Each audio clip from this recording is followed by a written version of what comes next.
Good evening, everyone, and welcome to Monday Night Travel with Rick Steves Europe.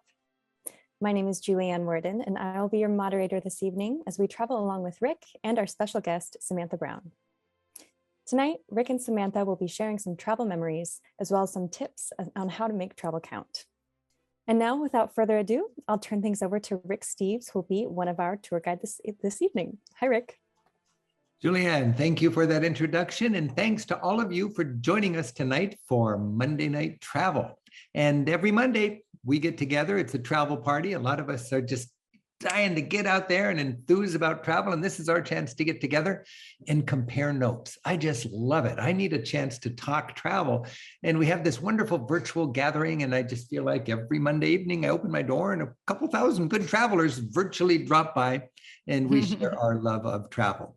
And today is a special episode of Monday Night Travel because we're joined by my other favorite host on public television, Samantha Brown, and we're going to share some notes about traveling. And I want to bring out Samantha right now. Samantha, thank you so much for joining us. It's great to have you with us. Oh, it is so great to be here with you tonight, Rick. Thank you for inviting me on your wonderful Monday nights where you greet thousands of people from around the country. I would imagine the world, right? You know, I've noticed that in the last few years, I've got more people that enjoy my work thanks to YouTube than ever before. I mean, as I travel to distant corners, I'm just tickled to find people are following our show. Before I just thought, what channel do you watch it on? But of course, now we're streaming it also. I suppose it's the same with you. Yeah, it is. And it's always a thrill. So thank you for inviting me on and introducing me to your fans. Yeah. Well, I got to go on your show last week. That was a lot of fun. And it sort of happens to be opportune because this is the week you're debuting your 5th season of Places to Love. And I am just so thankful for and impressed by the work that you and your husband, Kevin, are doing in public television. And I hope you're having a good time because a lot of people are really enjoying it. Oh gosh, absolutely. It's such a privilege to do what I get to do. I've worked hard to get here, but I never take it for granted. We get to meet people, we get to experience day-to-day life in another part of the world. And there's just nothing better than that, especially after the last 2 years we have been going through. Now you've got 8 new shows on your 5th season, and these were produced during COVID, which is quite a trick. Yes. Did you tell us what the shows are and a little bit about the complexity of shooting during this period? So we start off with Asheville, North Carolina. That was actually just aired this past weekend. After that, it's the Jersey Shore, Genesee River Valley, which is upstate New York. We went to Louisville, Kentucky, San Antonio, Texas, Boston, Massachusetts, Colorado Springs, all over the United States. And we knew we could do it fairly safely, as safe as it was ever going to get once we were all vaccinated. I traveled with a crew of 8, so we were all vaccinated, and then we made our way out. And there was a whole new level of complexity for traveling and producing a travel show, which is basically that I called it the conversation of consent. When we wanted to feature someone in a segment, there was this other talk of how comfortable are you going to be with 8 people coming into your business? And most people were like, oh yeah, no problem. But we're like, yeah, but you really got to make sure. And at any point you don't feel comfortable, you tell me, we can change angles, we can do whatever. But there was this whole level of how do you feel about having us there? And we did a lot while businesses were closed. It became almost a set, which it never had. We never had sort of this closing down of a restaurant so we could be there. We did because of COVID. Did you guys work to shoot around masks, or did you show masks in your programs? We work to shoot around it. Absolutely. I mean, you certainly can't cut it out, but yeah, but then if there was like one person and they had a mask and and there were times where, Rick, I would wear a mask on camera. And it was interesting because at first I was like, oh, I don't know how this feels, but watching it, I felt so good about it because we were protecting each other. Yeah. And it was this act of protecting each other. And if that's what you wanted, I'm going to put on a mask. Fine. That's great. So for me, it was actually really touching. We're going to get into your show tips on how to make travel count in a moment. But first of all, I just want to take us back to 8 years ago when you and I were at one of these travel shows. and having a little fun. And I'm kind of, we're celebrating the fact that you're joining public television. And I'm a little goofy in welcoming you as an alternative to commercial television. You are now the right team. So here we go. What should I say? Until next time, keep on traveling. Oh, that's right. Yeah. Oh, yeah. Okay. Okay, what do you say? Until next time. Epcot.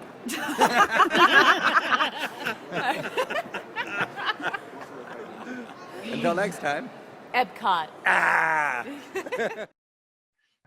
Samantha, seriously, when you think about your world as it's changed, you worked in commercial television for, I suppose, 2 decades. And now what, for 5 years, you've been in public television. How fundamentally different is that, or is it much different? Oh, it's a huge difference, right? I mean, I think with, I was with the Travel Channel for 15 years and I didn't own an inch of the footage. And rightly so. I was a hired host. That's all. I never had a choice of the editing, where we went, how I was portrayed, what my brand was. They kind of decided that as well. And so even though I feel like they did a really great job with who I was, they always respected me, always. Having your own show, as you know, you get to do and show what you want. And of course, the public television audience, there's no one better, because they are just so infinitely curious of the world.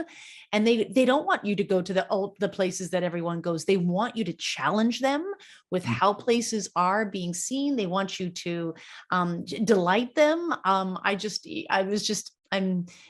It's just thrilling to be a part of the public television family.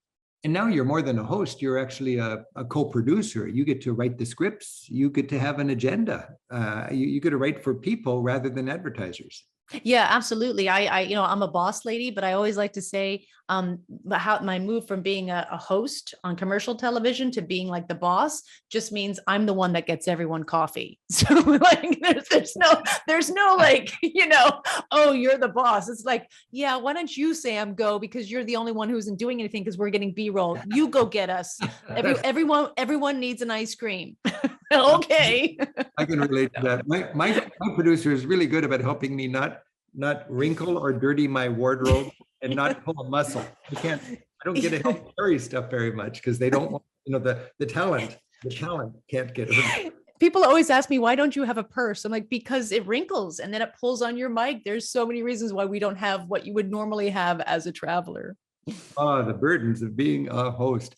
One of the great joys for me is to go to the travel shows. And in normal times before COVID, there's 6 or 8 of those a year. And you and I each go to a handful of them and we get to cross paths. And, you and I can draw a crowd for the travel hosts for the travel show. So they hire us to come there. And we get to sort of be the headliners and have these big crowds and then meet all these travelers. It's so much fun. And then we get to hang out together. I've got another clip here I just want to show, which is just a moment from one of the travel shows that we did 5 or 6 years ago. And we can't do them now, but I'm excited about getting back on the road when these things fire up again.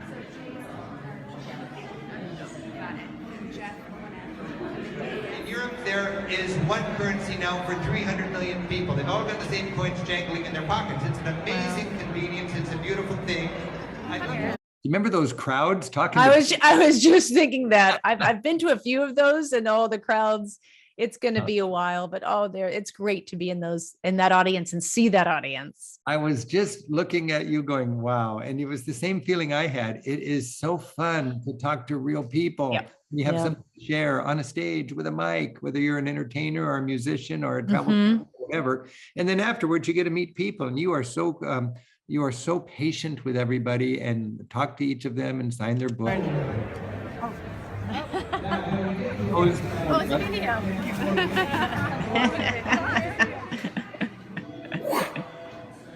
Hi, I'm Rick Steves. And I'm Samantha Brown. Wishing you happy travels. Auf Wiedersehen. Au revoir.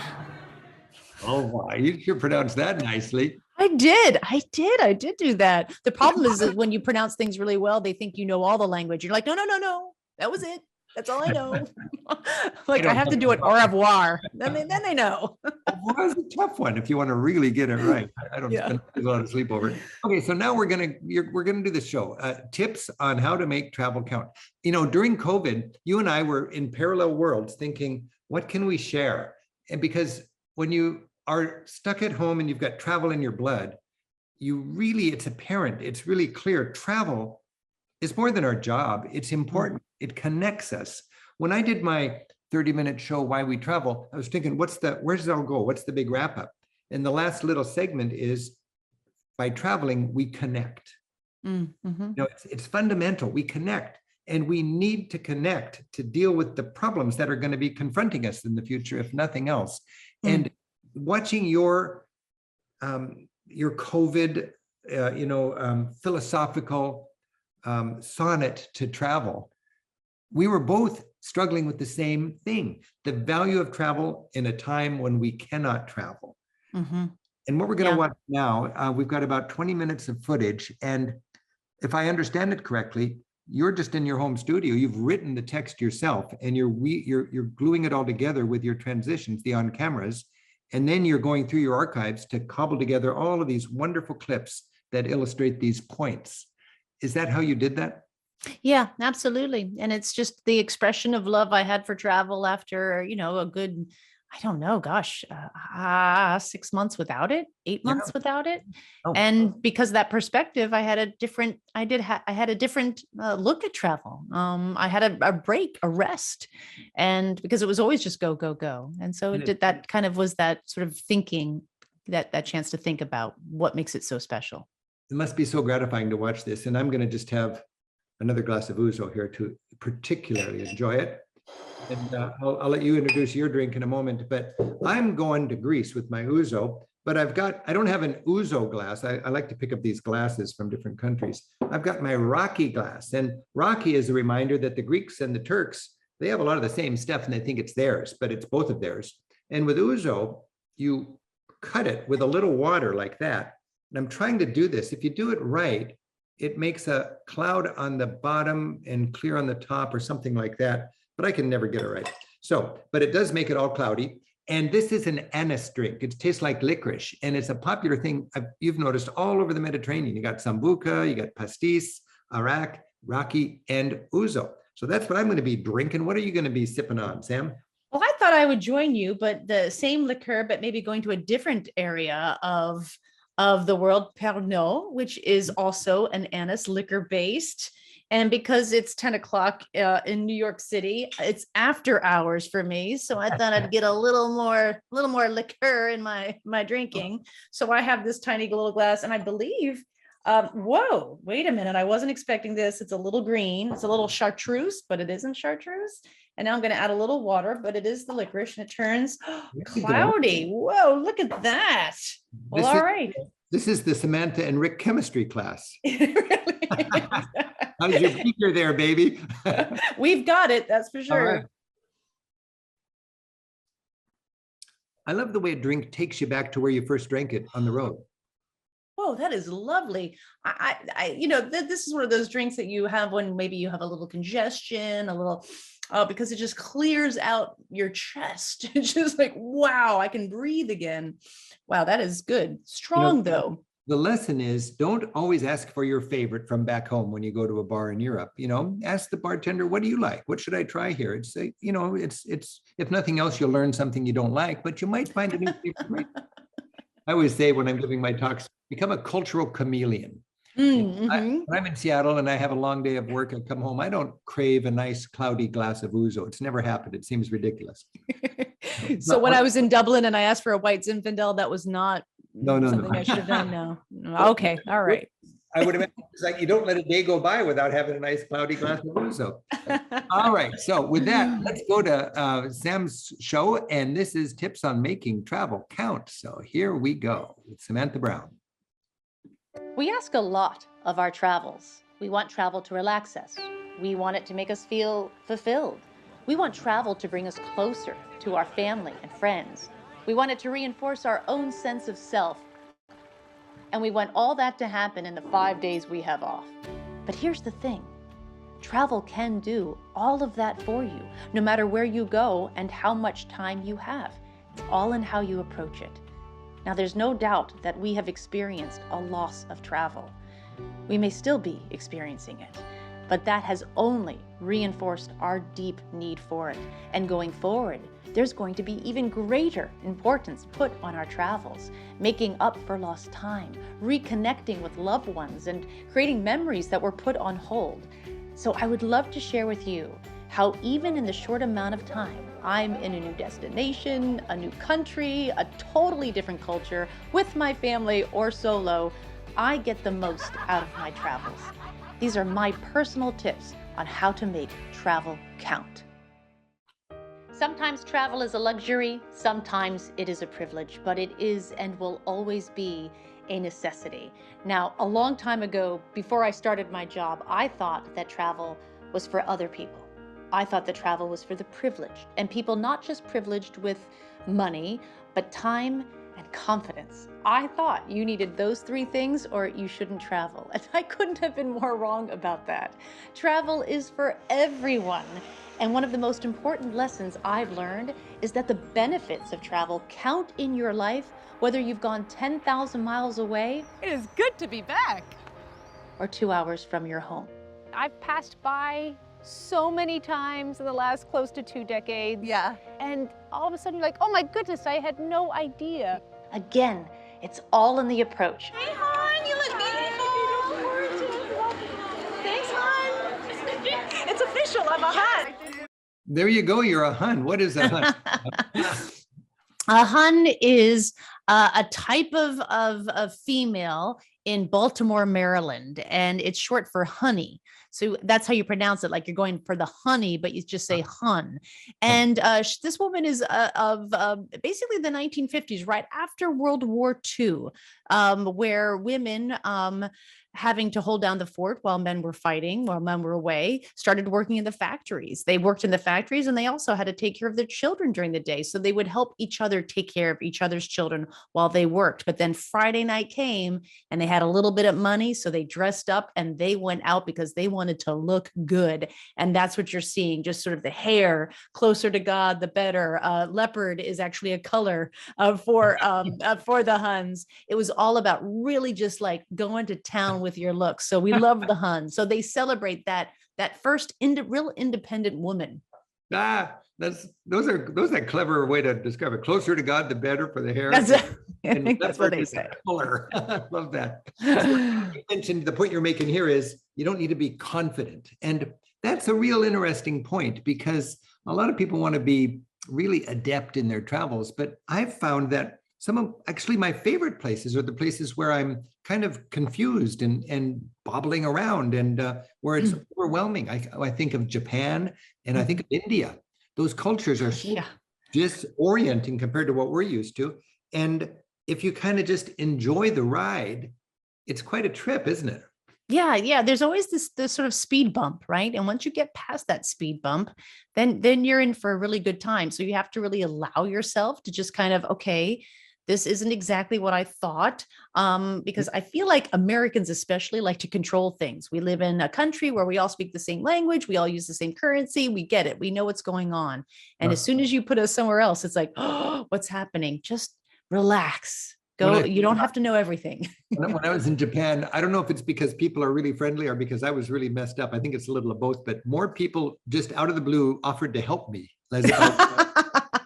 I mean, more than anyone. And I think it is both. I think very friendly people, very true to the struggles of a foreigner, but also it just was a confusing country to me. And when I was in India, I remember just writing about how it just wallops my cultural self-confidence and how it rearranges all my cultural furniture. I love the fact that we are so darn ethnocentric and we go somewhere else and it really clobbers us. And then you become more humble and more flexible and more open, I think. Yeah, I agree.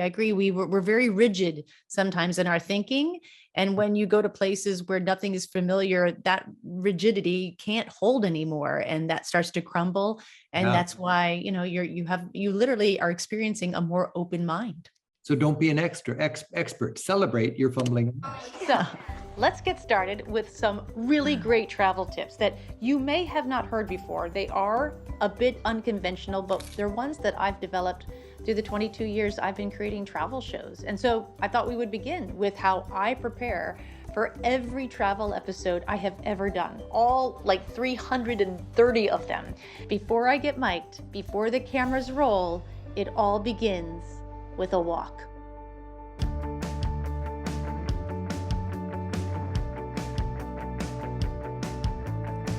Going for a walk is the single most important thing that I do when I arrive in a destination. I make time just to wander. And this has become my main pillar of travel advice to people who ask me questions like, hey, we're gonna be in Montreal. What should we see? I'll be in Dallas, Texas. What should I do? First, put the map away, put down the phone, and just go down streets because you think they look good. But get out of the touristy areas and go to where the people live.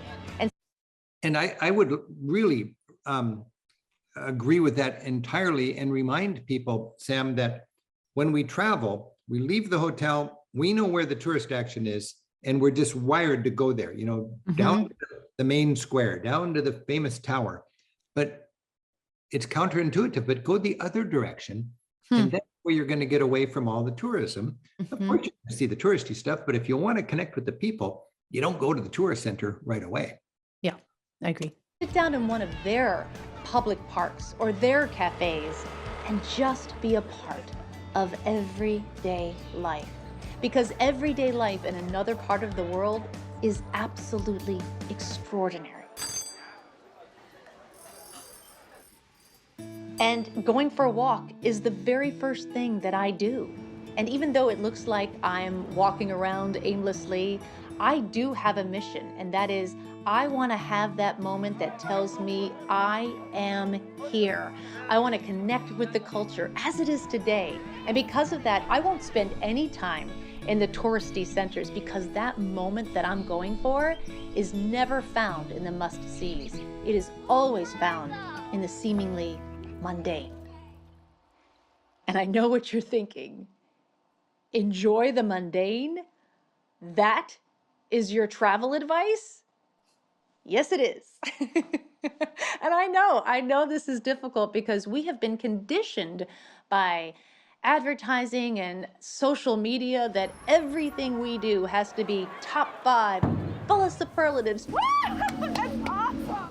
Change our life big, or it's not worth our time. Okay, back in the car. But that's why I recommend going for a walk, because on a walk, you are never looking for exclamation points.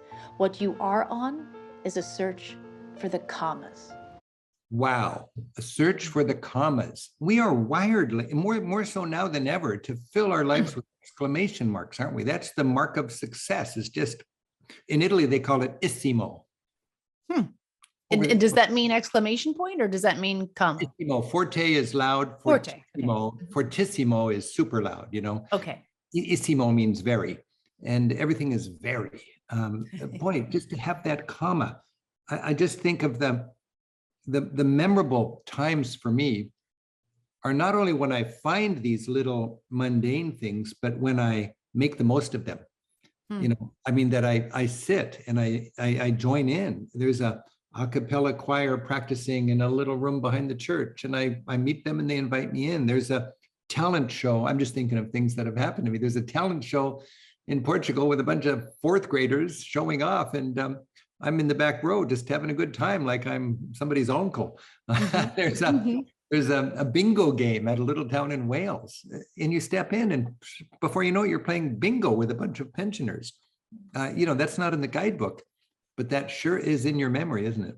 Yeah, I agree. And I think just the fact that it isn't in a guidebook, no one told you to have this moment and it happened, that moment then becomes yours, right? That serendipity, you are actually now in the driver's seat of your own experiences. I think it's really important. That's the mark of a good traveler. It has nothing to do with how many languages you speak. It has nothing to do with how much money you have. It's just take that initiative and artfully connect with the people, have those moments, and it's the commas, Because a comma is where a person, a culture, even a country expresses itself. And a comma is where we allow ourselves to breathe and observe.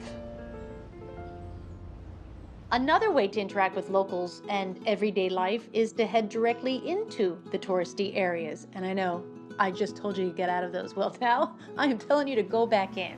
One, they are usually places of high energy and historical interest. And two, they're in the center of it all. So really easy to get to. But once you are there, now explore the side streets. A lot of times, just 1 or 2 streets over is a whole new world where you'll find the shops and restaurants and the little squares that locals enjoy. These are the places that play an important part of a community. And when you think of it, we have all lived through a time where supporting the community was a part of our own survival. We actively sought out local businesses, from small bookshops to family-owned restaurants to artisans, to support. At every point of this adverse journey we've been on, we have worked toward providing a positive impact. And now, as travel comes back, you can take that knowledge with you, knowing that wherever you are, wherever you're going to, no matter how new or foreign, it is someone else's local. I've been hand weaving tweed since 1956, 61 years. Is this yours? And now you're not just supporting a travel industry, but a community as well. So that kind of ethic to support the community, it's not a burden. It shouldn't be seen as a obligation. It's an opportunity to be a positive force in that community and to invest in the culture that you know and love. It's easy to do, but you do have to be mindful about it, don't you? Yeah, and it's actually it's really easy to do. I think easier. I feel like I grew up in a time where, a lot of travelers would just kind of totally poo-poo any sort of like, well, that's where everyone goes. And so you have to go off the beaten path. And off the beaten path was the scary part. But really off the beaten path is just 1 block over from where the main piazza is. That's off the beaten path. You don't have to go far to experience the local shops and the way of life. Samantha, I like to turn it around and think, if I was a German in the United States, what would really be a beautiful lucky break for me as a traveler, an example of positive serendipity.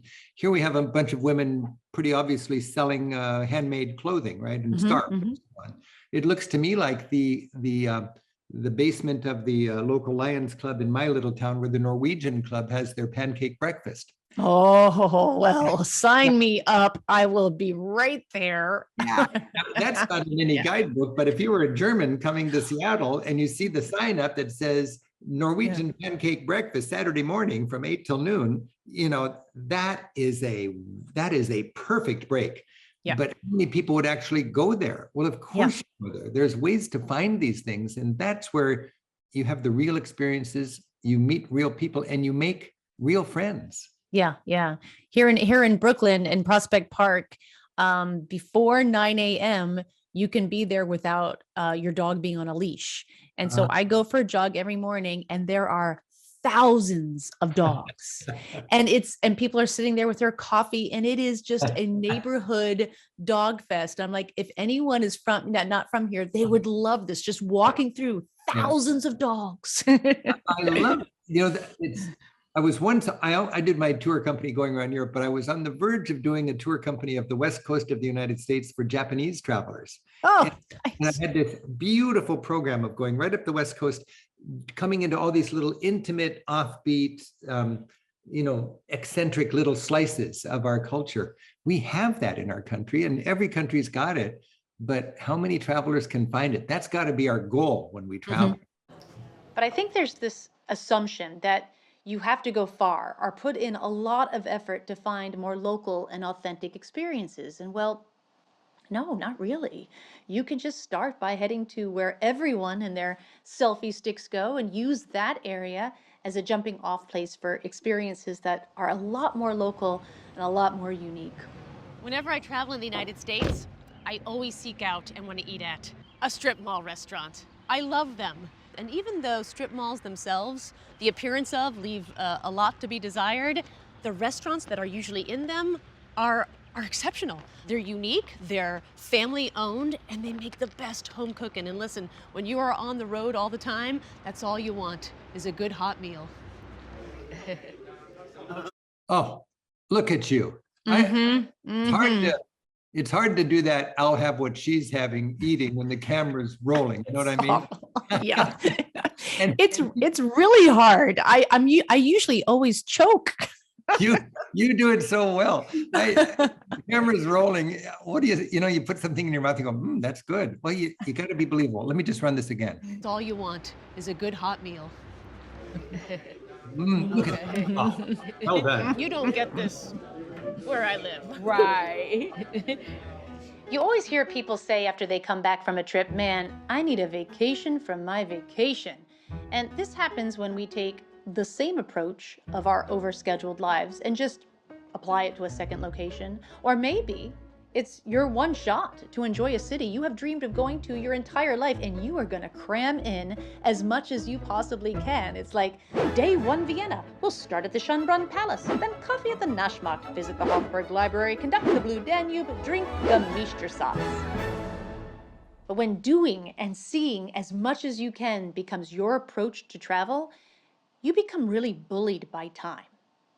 And I don't know about you, but when I travel, I just want to stretch my time out and really enjoy it.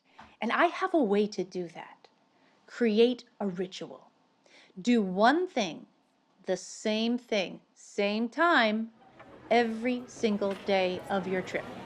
I like to find what's going to be my place, and I'm going to return to it often. And people think I'm crazy for doing this because, like, oh my gosh, we've got to go to different places every single meal, and every meal's got to change our life, right? And I just don't believe in that. So I always find the place that I'm going to begin my day at.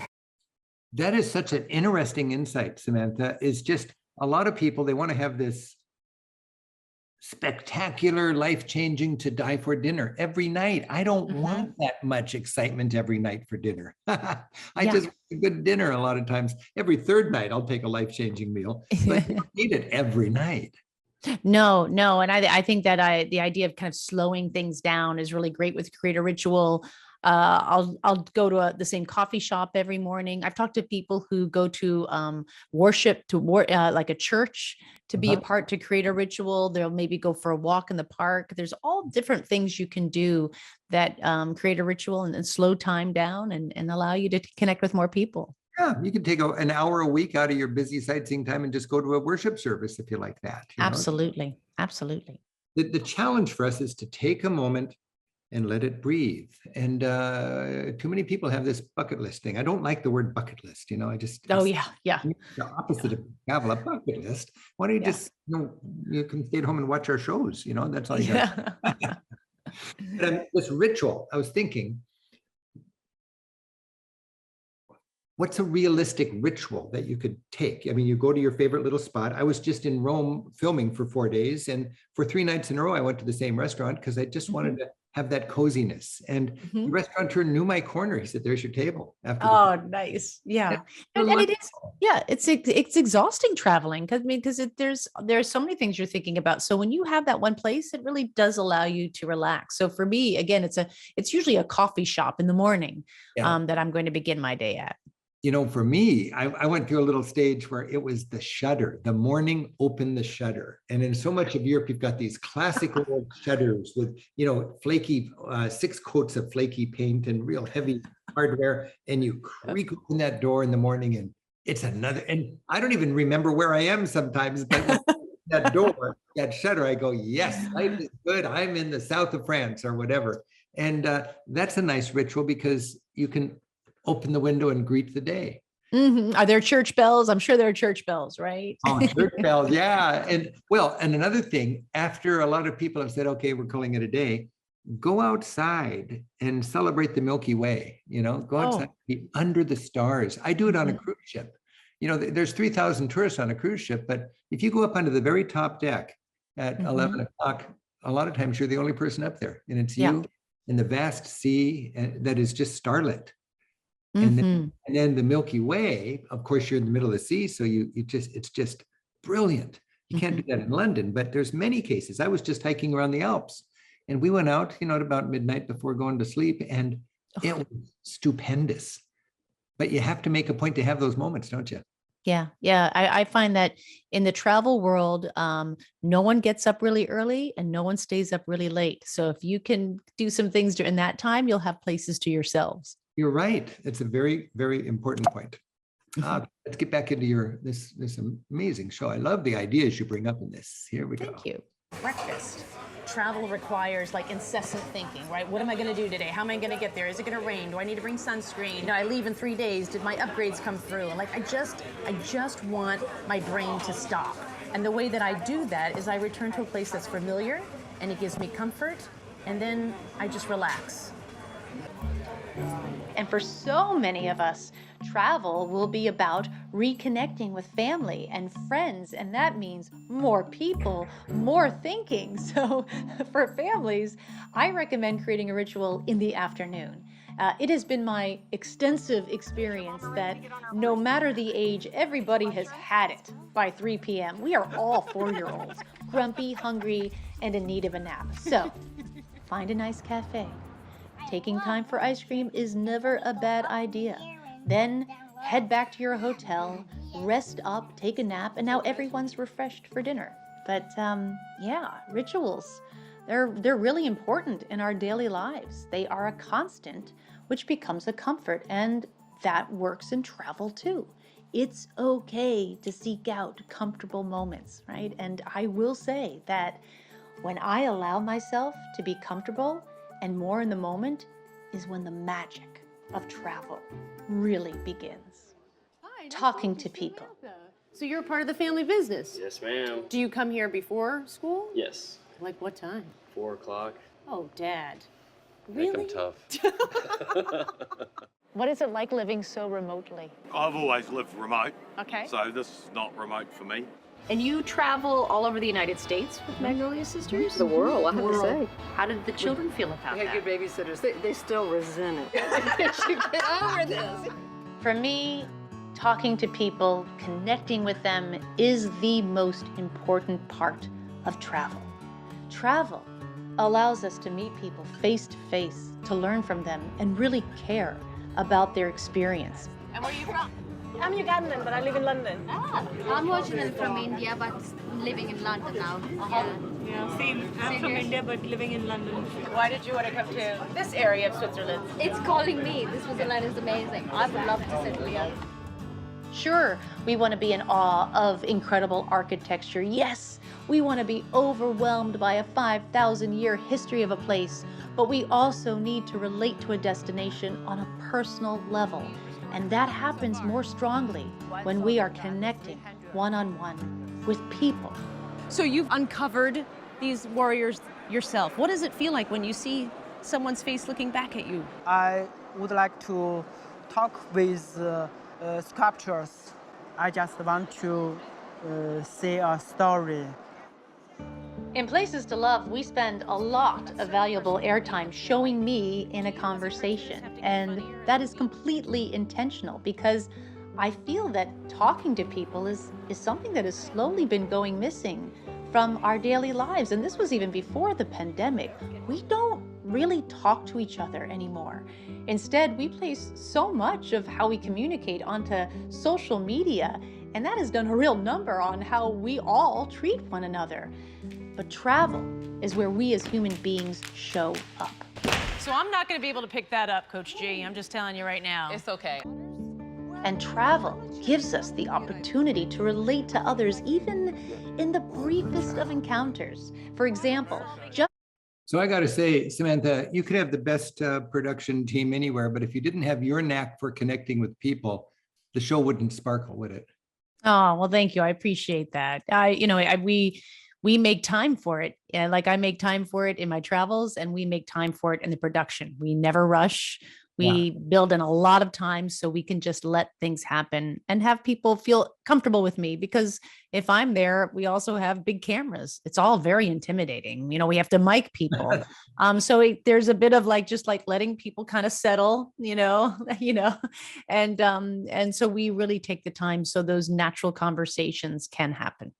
That's such a challenge when you do have a big camera in there. Yeah. It takes a lot of screen time, frankly. I mean, if you have a dense script, you lose a lot of the content you wanted by having the magic and Mm-hmm. the pithiness of actually connecting with people. But to me, the mark of a good trip is how you connect with people. In my work, if I'm leading a tour, if I'm writing a guidebook, if I'm making a TV show, or if I'm just going on a vacation, the success of the trip is based on having those local voices to connect, isn't it? Oh, absolutely. And, I think you do such a great job really making sure the people who represent you, right, abroad, as they're taking your travelers around, understand your approach, but also have their own personalities. Because even if you're, with a guide, guides are phenomenally important to the enjoyment of a country, their passion. Whenever we work with guides and put them on camera, we want to make sure we know why that person is a guide. What drives them? Because you're going to be spending a lot of time with them and you're also getting their perspective. So what is that? They're a person too. They're not just a hired hand, right? It's a hired mouth. I mean, there's a real passion behind guides who interpret these places for us. A lot of people think I've got friends everywhere, but most of my friends I'm just hiring to be my friend. To be really I think I'm getting $10 for tonight, right? Is that? Yeah, they're getting great. They're working. They're giving me great information, but they're my friends also. And it's just a beautiful thing. When I look at your interviews and stuff, it reminds me. Somebody recently told me it's good to be interested rather than interesting. Oh, it's kind of fundamental. A lot of people are so interested in being interesting, but the way to open people up is to be curious. I love that. So you to do that in your work. I remember the importance of it in our TV work. Back in the first decade, I was making my TV show with a different production company. The dreaded command was I would just be sitting there waiting for my next time to go on camera, and they'd go, "Rick, interact." Oh, so I got to go talk to those people. I saw some people they wanted me to interact with them. And it was just like, awful. That's tough to do. Man, I'm like a performance monkey, Oh my gosh, that's like an 8th grade dance. So your friend pushing you into the dance to ask the girl for, It's so great. Hey, I want to remind everybody who's watching that we couldn't do Monday Night Travel without great guests like Samantha. And we also couldn't do it without our team. We've got Julianne and we've got Lisa working today. Gabe is on vacation. He's down in Jamaica right now. And Ben is studying in Russia in St. Petersburg. So one of the interesting things when you have a travel company like me, I've got 100 people on my staff, and every chance we get, our staff is out there traveling and celebrating the world. So I'm so thankful to have our team. And tonight, again, it's Julianne and Lisa, and we're able to put on Monday Night Travel every week. In a few minutes, we'll be done with the video, and we've got a chance for Q&A. And Lisa is in the question area right now. And if you've got any questions for Samantha, put them in the question widget. Remember that in the chat column, we've got the links to everything of interest about today's show. So you've got a lot of good information in the chat section. Check that out. And I've been nibbling away on my meal. It's kind of ugly, but I just want to remind you, when you go to Greece and have your ouzo, you get these meze, and these are just my own local meze, determined by what's in the fridge. But all over, you can find a nice little, it's called an ouzouri, and that's where you get your ouzo. And then you'll buy the little plates, and I'm just having some delightful munchies with my ouzo. And Samantha, you are having a related drink. How is your pastis, or what are you drinking again? Well, I didn't want to pass out during this, so I put this far away because I'm a lightweight. Okay. I'm back to drinking my Vermentino. So, which is my nice, so that's my Italian wine. Vermentino begins with a V, Ermentino, and it's nice, crisp white wine. And I brought in my own mezza. This is more of an American. It's just Triscuits with a nice New York sharp cheddar. So, and it does the trick of absorbing some of that Pernod. No, right. And your wine, this is a wine that you like. It's from the island of Sardinia. I love this wine. Yes, absolutely. It's from Sardinia. I just get it here. It's like $12 a bottle, but it makes me feel like I'm looking out over the Mediterranean. I've got maybe, well, I don't know if they have oysters there. In my mind, they do. But I just love it. It's a good wine. We do have an advantage, those of us who are blessed enough to travel a lot, in that when you sip what you like to sip. I'm on the island of Hydra. Island with no traffic, just donkeys and people walking. It's got lovely fields of flowers. Oh, baby. And little tiny taxi boats that zip people to remote beaches. And I'm sitting on a woven chair in a little taverna with a plate full of pistachios. And Nice. the sun is going down and I'm sipping my cloudy ouzo. Oh, that's Greece, baby. That's very nice. There's probably a few dogs there. Lovely. There's an old man on the breakwater fishing. Yep. And jumping from rock to rock. And the sound of people speaking Greek. It's all Greek to me. So Greek. In fact, every language is Greek to me. Yeah. Except for the one I'm speaking right now. And that's fine with me because we don't need to be confident. I learned that on Samantha Brown's show. Okay, here we go. Back to the show. Randomly talking to a stranger. What are you going for? You're going for the sours, huh? Yeah, I love sour candy. Where are you from? I'm from Massachusetts. Okay. It's kind of a family tradition that we always come here. So, and this is the first time like just me and my niece came because I can drive now. So it's kind of a special day for us. That's wonderful. So this is sort of your rite of passage. You're independent, you're an adult, and the first thing you do is go to a candy store. Yeah.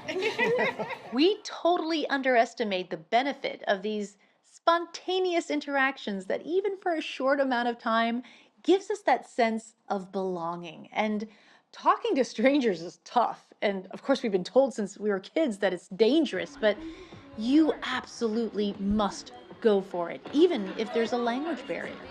They meet here every day? Every day, in the morning. In the morning? In the morning.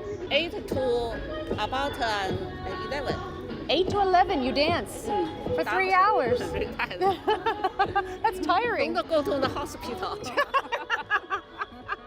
And I know how intimidating that is because more so than being a traveler, to me, my job is to communicate with people around the world. And one thing I've learned is that no one on the other side expects you to speak in full sentences or have an ability to conjugate verbs. But what you absolutely must know is how to be polite in another country's language. And just 3 words will get you there. Hello, please, and thank you. Okay, thank you might be 4 words, sorry.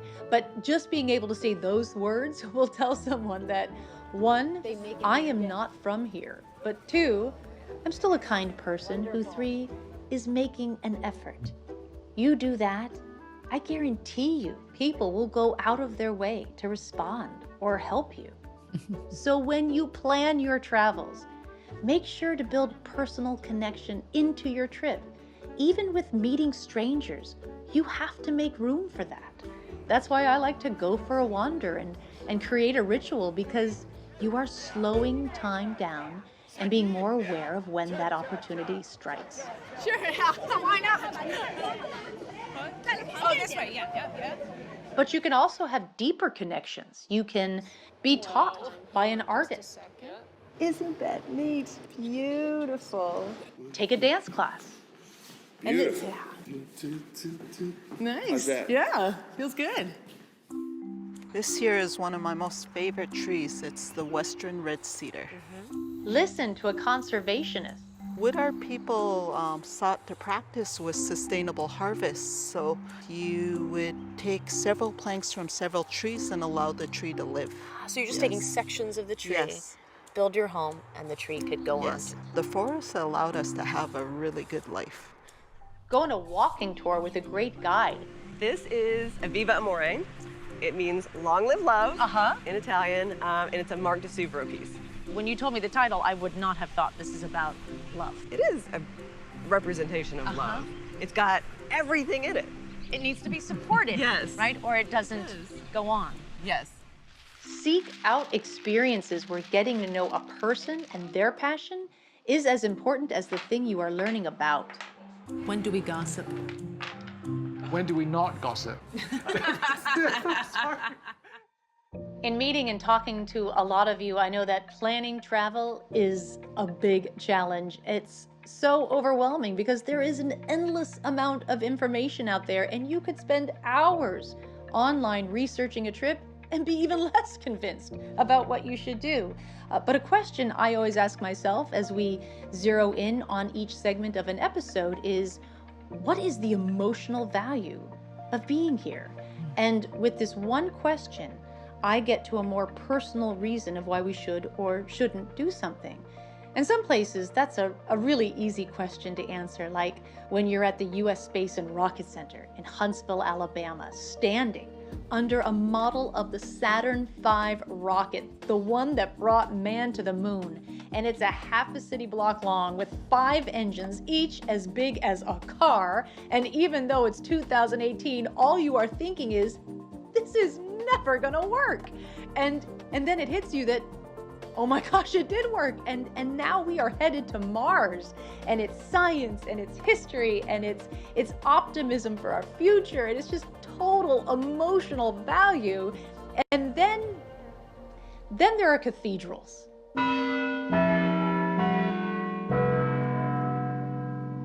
Now, I've seen a lot of cathedrals in my time, and they're usually in the heart of the city. And of course, the architecture and the history is fascinating. But I've always wondered, for those of us who are not Catholic, how can we emotionally connect with a cathedral? And it was asking this question in Strasbourg, France, that allowed us to find a deeply meaningful experience that wasn't on any top 5 or top 10 list of things to do when visiting the city. So these are the stone carvers. Yes. In the building of cathedrals, they take 300, 400, 500 years. Do they have a deadline? On a un temps pour chaque pièce qu'on réalise. The work on the cathedral is always going on. It will never finish. You always have to do a conservation work to maintain the cathedral on the best way. Once you're around, you have to start again. all over again. You have a job for life. But what ultimately the question, what is the emotional value of being here, does, is it steers you away from listing all the things you want to see and do, to really asking yourself, how do I want to feel? Because the emotional value of travel is everything. It strengthens the bonds of families and friendships. It reinforces our own sense of self, and this is a value that grows years, decades, after one single trip has been taken, so that travel. So that is a very interesting point, Sam, is just, are you going to let yourself be emotional about a place? Is it just going to be checking it off, or are you going to let the moment breathe? Are you going to have a moment? You got to make those moments, don't you? Yeah, and I think people more so than ever are traveling now for more meaning, right? We want to make sense of what we've just been through. Yeah. Maybe we're still going through. So we want travel to give us some of those answers. And so I feel like more than just ticking things off, saying, oh, this is everything someone else is telling me I should do, or these are the top 5 things I have to do. I think it's really important to ask yourself, well, how do I want to feel? And maybe it's, I need to feel replenished. I need to feel renewed. I need to feel calm. What's the emotion that you want? And then create itineraries and just things that you to do that are based on that. And I think that'll give you that vacation that you're looking for, rather than just cramming in as much as possible.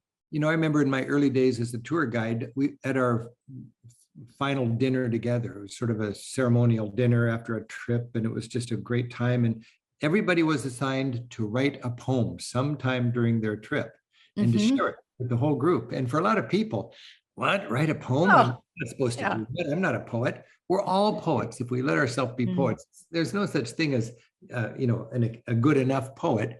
Write something poetic, but you can't write something poetic if you don't let yourself be poetic. So you're walking on a ridge high in the Alps, and on one side you got lakes stretching all the way to Germany. On the other side you got cut glass peaks, and ahead of you you hear this beautiful long legato tones of an Alp horn. That's a moment, you know. I'll never forget cruising on a barge in Burgundy with vast fields of sunflowers, all those beautiful yellow faces, and over the course of the day they followed the sun in unison. Thousands of them all together like this. You know, some people would notice that and some people wouldn't notice it. You can hike to a ruined castle above Assisi after you visited all the St. Francis stuff. And then you can listen to the same bird song that inspired St. Francis and get poetic about it. there's these moments that it's a real discipline. Mm-hmm. I'll never forget, I was in Morocco, as far as the Pacific, or as far as the Mediterranean civilization went, to the peak of the sand dune on a ridge at sunrise, and then was the vast desert, and the next stop literally was Timbuktu. On that ridge, celebrating that moment. But you're just going from one thing to the next. You're just going to have a bucket list with all the checks on it. You're not going to have any poems. So people need to be encouraged and inspired to take a moment, let the experience breathe. Mm-hmm. No, I completely agree. And I even go one step further, and it wasn't in the show, but when you're having these moments, like when you're in, you're looking over and you're seeing Timbuktu, maybe take in, when did I first hear about the word Timbuktu? Yeah. Was I 10? Was I 12? Here I am. What does that mean? And just kind of take a moment to take stock of your life. Let that moment make something even bigger in your life, a bigger realization, a bigger moment. Just these are the moments to kind of bring in some other things in your life as well. Yeah. And your ability to do that is determined by you, nobody else. Exactly. It doesn't matter if it's one of the 7 wonders of the ancient world. What are you bringing to the moment? Understand the context. You're going into a Gothic cathedral. Do you know what it was like for a community to build a Gothic cathedral 800 years ago? You're looking at a Gutenberg Bible. Do you know what a difference it was when there was a printing press? Yeah. And when the Bible was translated into a language people could actually read. The more you can take to your sightseeing, it really, people want to know, how can I get a special price on the entrance? Well, you can't, but you can get triple the value out of it if you know what you're looking at. So there's your budget tip. Is absolutely an investment in your life. One of the best things I ever heard about the benefits of travel came from a child psychologist who told a group of us that memories of travel for a kid are stronger than other really important memories in their lives, like their own birthdays and graduations. And one of the reasons why this is so is that when you travel with children, it allows your kid to see you be a kid. Look at Mama! And what that does for a child's sense of love and security. And these memories become the building blocks of a family's foundation that go on to support that family through tough times. And we have all gone through a really tough time. We've gone through a time where grandparents were instantly cut off from their grandkids, where parents, so stressed, so overwhelmed, haven't been able to lighten up. So when you finally get to travel again, and from here on out, look for what is delightful. Go! Find activities that require nothing of you other than to be tickled pink. So, look for the delight. And delight can be found doing the simple things that people do every day in another place. In Bern, Switzerland, after work, the locals head to the river and even use it to commute home. I feel like I'm 15 years old again. In Texas, they go dancing, not once a year or at a wedding, but every week. In China's public parks, you'll find kite clubs where they fly everything from handmade tiny butterflies to a 100-foot train.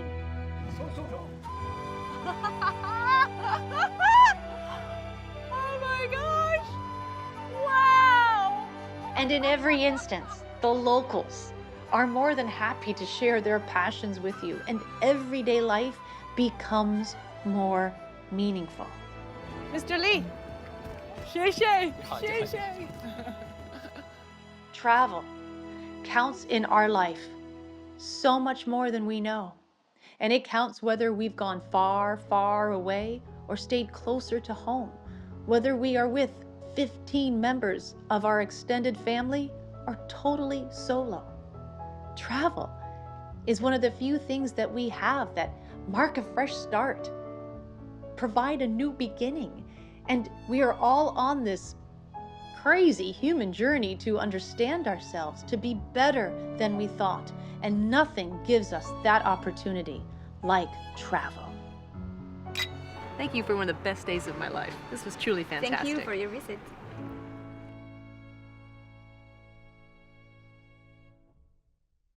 Oh, bravo. That was just great. And, I can hardly wait to get into questions and everything, Samantha, but I've got this one little clip that we shot 5 years ago in Salt Lake City.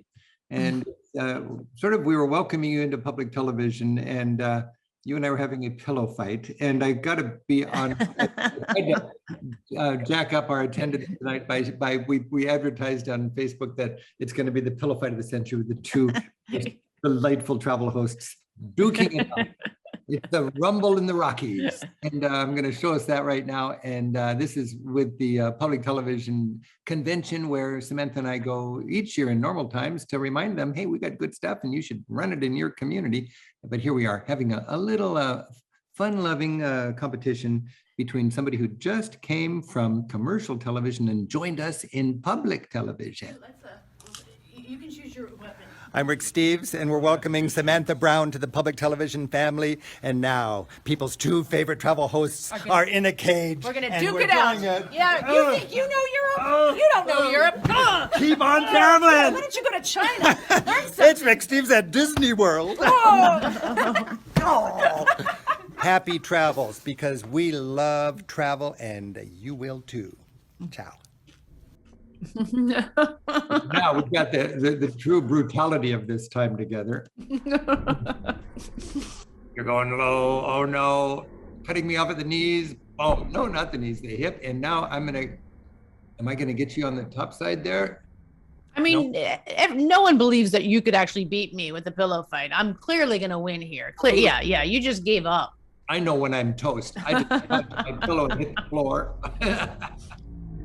I'm looking up here because when I came up on this one, I like whacked one of the big lights, and now and I think it's gonna come down on you. Oh no! So here I'm like, oh no! And our bosses are looking on at American Public Television here as you and I are hitting the floor together. Now this is really brutal, Sam. Yeah. I've already given it. You don't need to hit me again. There's a lot of pent up aggression there's a lot of, But look at how being compared to Rick Steves my whole career. It was time. Well, that's the end of that. Look at you, triumphant. Baby. Keep on traveling. All right. Well, there we go. And that was just delightful. What a show, Samantha. That was just beautiful. Thank you. Yeah. And Julianne, do we have some questions from our audience? Yes, we do have some questions. I think, Rick, you might need to pause the video and we'll get into the questions. I always do that. Yeah. Perfect. Well, Samantha, you mentioned earlier looking into the delight of travel. I think it was just a delightful show tonight with both of you guys. But before we get to questions, can we have a word from our sponsor, Rick? Oh, yeah. Thank you very much. Well, our sponsor this evening is Rick Steves Europe, and we are 100 hardy travelers like you and me, Julianne, and Lisa, and 97 others.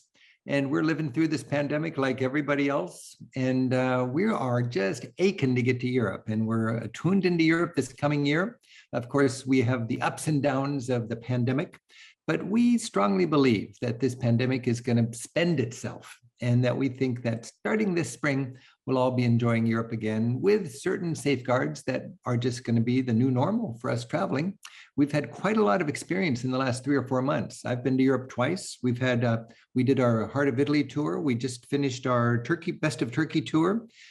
Good part of our staff right now is on the road traveling and enjoying Europe. And we're learning that, there's certain common sense precautions we take, and we should be able to travel in a way that is safe and responsible. And we're hoping that that will be our story come April. We've got about 30,000 people signed up for tours. We're paying close attention to things. We're excited about this coming year. And it's just too early right now to predict where we're going to be in 2 or 3 months. So we just need to stay tuned and be vaccinated, embrace science, take care of our neighbors, and recognize that we're all in this together. So that's my little word from our sponsor. And we just love every Monday night where we can get together and enjoy travel vicariously until we're all hitting the road again. Great, thank you, Rick. And our first question comes from Kevin, and I like his word choice here. He says, how did you two legends meet? Was it at a travel show? Was it somewhere else? Yeah, it was. In fact, you were that video where you mentioned Epcot. We were in the lobby of the Chicago Hilton Hyatt. I think that's where you shot that. And that's where we first met. I saw Rick from afar at the breakfast buffet. I was scooping scrambled eggs onto my plate like everyone does. And I spotted Rick in his famous scarf wrapped around his neck. And I could not believe it, Kevin. I was like, and so I introduced myself and you were lovely. And you said I would never make it in public television, something like that. Stay where you are at the table. You know, that's one of the delights in life is when you have a chance, when you've wanted to meet somebody, but you're kind of a little bit starstruck, and then they want to meet you and they're a little bit starstruck, and you realize, hey, we're just two hardworking people that have found our niche. Exactly. As we finally connected. You were a good egg.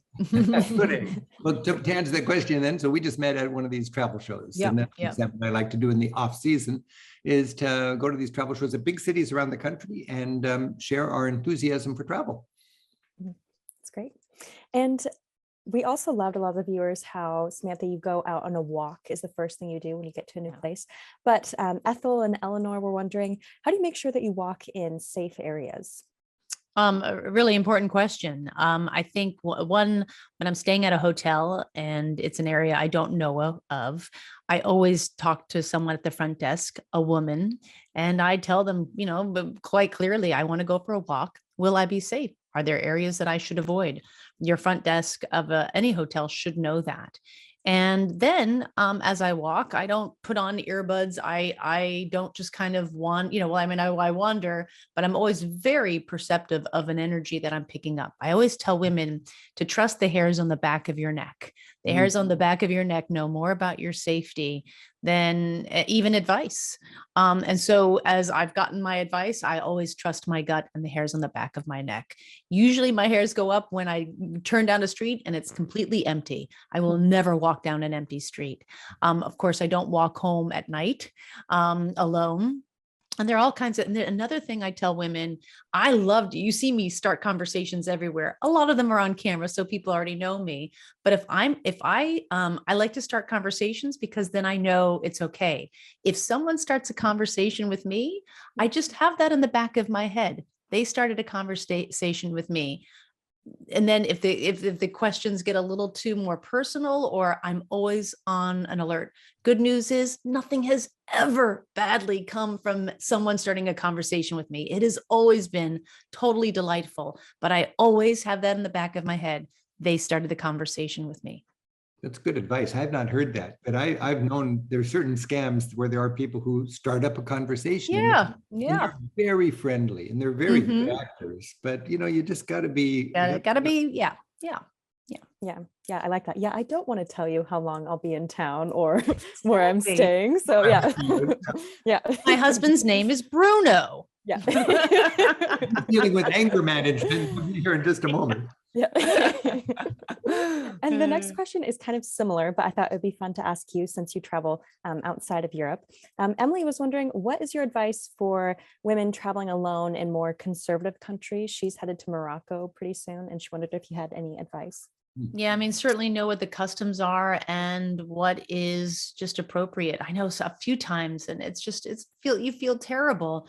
As Americans, we dress a little more, I'll have my shoulders exposed. I wear shorts. And then I realized, wow, that was not the place to do that in. So in conservative countries, you keep your whole, I think in Morocco, you would keep your entire arm totally covered. So long sleeve shirts with a nice collar, pants, or a long skirt, nothing short, nothing halter top, in no exposed shoulders or even even elbows. So the good news is when you're in those countries, it can be so hot and so sunny that it's nice to be totally covered. You're actually protecting your skin as well. So there's people might think, oh, it's going to be so hot. No, actually, it really protects you. I think also, we dress in more bright colors.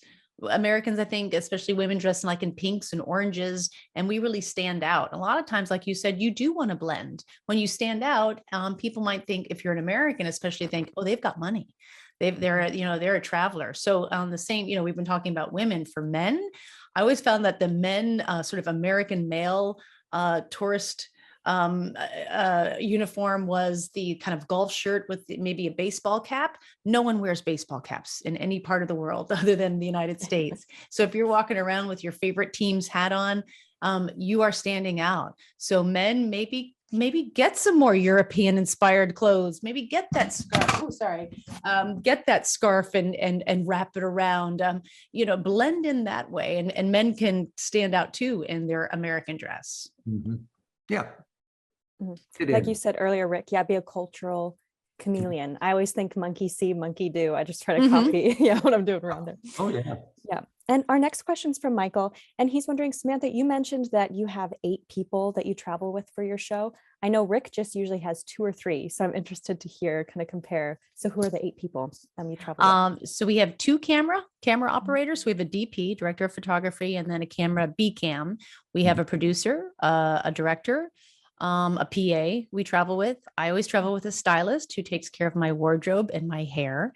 And then there's me. Oh, and a sound engineer. And then what's a PA? And a PA, yeah. What is a PA? A production assistant. So they're just to get the different lenses that we need, anything. They're there to pick up the pieces, really. I used to have 4 stylists, but we realized it was money. You're a goddess. You're a god. I mean, you don't need one. I traveled with 60 Minutes once. They came over and shot me doing my work, and they made your crew look small, and it was just a comedy of errors. And I'm so grateful that we can turn on a dime. But to have 2 camera people and to have a sound person, right there, that's really a good thing. See, for us, that's the key to do all the conversations that we do, because if you have one camera, you have to do a conversation of like 3 times to get different angles. People are tired, they're done. We can go in, we can really get what we want, and then when you see me asking a question to somebody, that's actually after the conversation's over, and we're trying to remember what were the questions that I exactly. Yeah, exactly. Nice new cameras. Wow. And Andrew was wondering, how do you choose locations for places to travel, Samantha and Rick, for Rick Steves Europe? I know I think my favorite scene tonight is when you're in China and they have the kites up there. And then there's the big train one, and then you run and say xie xie to Mr. Lee. It makes me emotional every time. I love that too. I was almost going to pause the camera and thinking that is travel. That you knew Mr. Lee's name and you used his name and you were just so human, filled with joy and a smile. You don't need to speak Chinese for that. You just need to know Mr. Lee and be able to be that sincere. And that when we shot that was in a square that was really in a local neighborhood. We were away from the tourist squares. In the tourist squares, there are people flying kites, but all those kites are for sale and they want to sell you that kite. We found this park and there was a kite club, and we said, hey, can you show up and just be on camera? None of those kites were for sale. They actually do make them, and they just meet, and we just got to be, and they were more than happy to have us there. But for picking the places, for the question, budget, how much money do we have? That's how we decide where we can go. And luckily, you don't have to have a massive budget to go anywhere. We have added, because we have 8 people we need to pay to shoot this, but we'll take our budget. We'll see like these really great travel jewels that everyone wants to go to, or, the ones that the A-list travel. But then we'll always make sure we have plenty of those places that people don't think of as travel destinations, but should. And so we like to mix that and make that a part of our season. Nice. And Rick, for Rick Steves Europe, how do you guys go about choosing locations? We choose locations according to where I have something to offer. that I haven't offered yet. And we're trying to cover Europe thoroughly. And basically, it's the big question for us is how many episodes do you need to do for Ireland? You know, could it be done in 2 episodes or 3 or 4? And I never know until I do the research. I fully thought we'd do Scotland in 2 episodes, but I had so much information, and I have so many friends in Scotland, which I might not have in another part of Europe, that it just had to be 3 shows. So Europe is my playground, and Europe is our beat. And it really is, where do I feel I have something to share? I was just thinking, I was watching Sam's show on Strasbourg. You know, I've learned enough about Strasbourg. I'd love to go there with the camera. There's some great things about Strasbourg in France. It's a place where France and Germany come together. Strasbourg is like, that's crossroads. I mean, it's literally crossroads, the street city, Strasbourg, I think. And it is the crossroads between the Germanic and the French people. And I want to go there so bad and do the rest of the Alsace region. So that would be on deck, just because I have something to say. And the last time we did it was in standard definition, 4x, you know, with the square image, high screen and high def. So it really is what's on. So for us on deck is Poland, because we did Poland a long time ago, and it was 1 show, and it really deserves at least 2. Yeah. So we're going to go back with modern film and so on. And then Iceland is a new destination. So I was just thinking this morning, we got 5 shows that I'd like to do, 2 in Poland, 2 in Iceland, and then Alsace with Strasbourg. So it's, and Sam, your world is much bigger than mine, because you got the whole planet. We do, yeah, absolutely. That does make it harder. Let me tell you. Like, okay.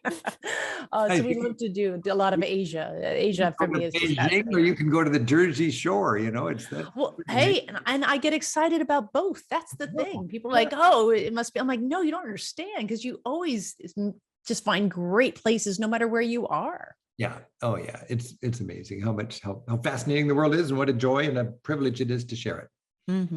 Yeah, even just out your door, how fascinating it can be.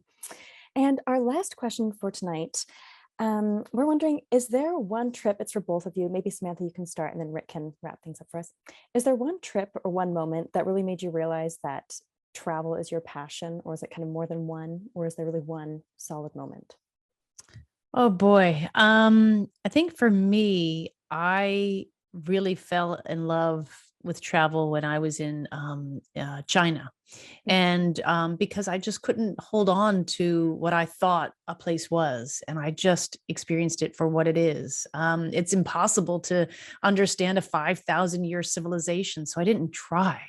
I just lived in the moment and really just wanted to connect with it. And where I connected with it, I would spend all day in like the Great Wall of China or the Forbidden Palace, and you're just trying to take in so much. And then it was at night, like Rick said, I would go for long walks, and you're very safe in China at night. And I would come upon squares that were packed with people, even if it was 9 o'clock at night and dark, and they would be with their children or doing their exercises, and I just felt like, wow, everyday life in another part of the world is extraordinary. And that's really made me think, wow, this is how I would like to project travel. It's just a way of spending time in people's everyday lives. And you were already, were you an actress before you were a travel host?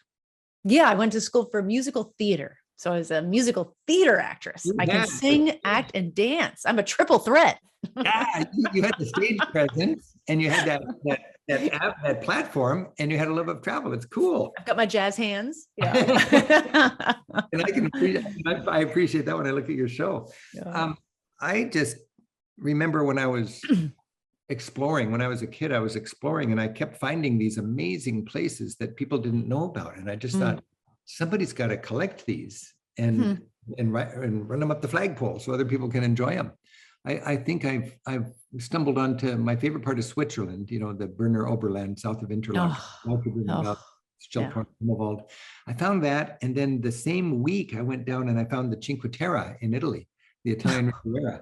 And I just thought after that, I got to collect these and share them in a book and then tell the world. So we both of us are lucky to be able to enjoy travel and share it with people. Samantha Brown, thank you so much. And congratulations on your 5th series. That's so cool. Places to Love. And people can watch that anywhere in public television. You get great coverage. You're on in essentially every city in the country, I believe. People can go to your website and find out exactly where it's airing, but just this week it started. So thanks a lot, Sam. I want to remind people that join us every Monday night, and next Monday is a special night for me because I get to be the dad. My son, Andy, is going to be our guest. Andy has lived in Colombia in South America for the last couple of years, and he's got an amazing story to tell. He gave me a private tour of Colombia on the month before the pandemic hit. And next Monday, a week from tonight, we're going to go to Colombia with my son, Andy. In 2 weeks from tonight, we're going to go to Andalusia with Concepcion Delgado, my favorite tour guide from Sevilla. And we're going to do the delights of Andalusia. And then 3 weeks from tonight, we're going to Siena with a delightful guide named Anna Piperato. So I hope that you can join us. It's every Monday night. We're celebrating travel. And I want to remind you, if you're not making mistakes, you're not having enough fun. And I'd like to finish right now with some bloopers. And maybe as Sam watches these, she can understand that she should put her bloopers at the end of her show too, because I'm sure you screw up just like I do, Sam. Here we go. Never. Upon it, palace of his romantic dreams. Hey. Calm down. Keep it seemly. Keep seemly travels.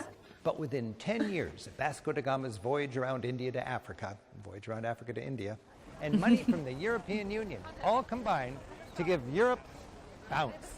I hope you've enjoyed our look at the many dimensions of medieval heartland.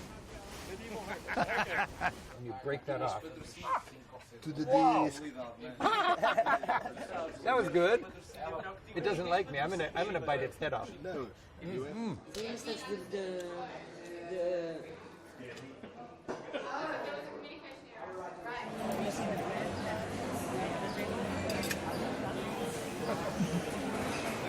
So you make a little smile. Can you make a smile? You can actually make a smile of it. To breakfast. Oh. Breakfast. Yeah.